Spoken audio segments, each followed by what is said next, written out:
I had a dream once, and I'm speaking psychologically here, not theologically. I had a dream once.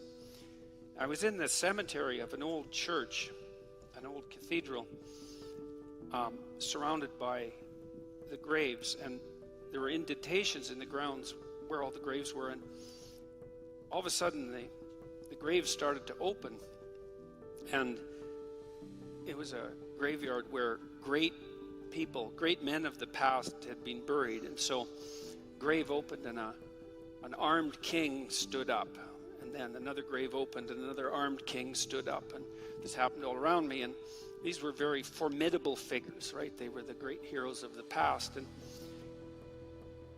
after a number of them appeared on the scene, they looked around and saw each other, and being warrior types, they immediately started to fight.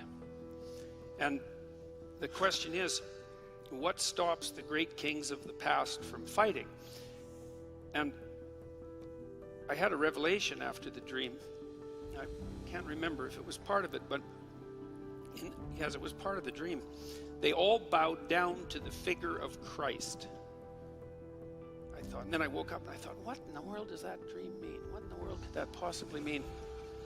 And then I understood it. I understood that if you have 20 kings, let's say, and you took the thing that was most king-like about each of them, and then you combined it into a single figure, then you'd get a single figure of transcendent heroism, of transcendent good. And it's a tenet of the Jungian school of psychology, let's say, that figure of transcendent good is symbolized by the image of Christ. And the purpose of that image is so that even the tyrannical king has someone to bend his knee to. And that's absolutely vital. I mean, you don't have to approach it from a religious perspective, although you inevitably do, because when you speak of things at this level, that's what happens. But you need an image of the transcendent embodied good to serve as something that unites the great tyrants of the past. It's something like that. It's an emergent vision of embodied unity.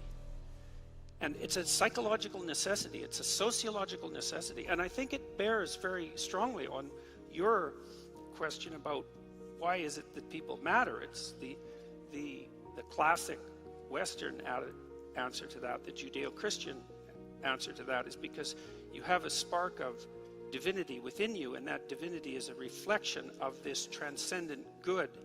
And it's obligatory for me to recognize that in you, and vice versa, if we're going to inhabit the same territory without mayhem, peacefully and with the ability to cooperate.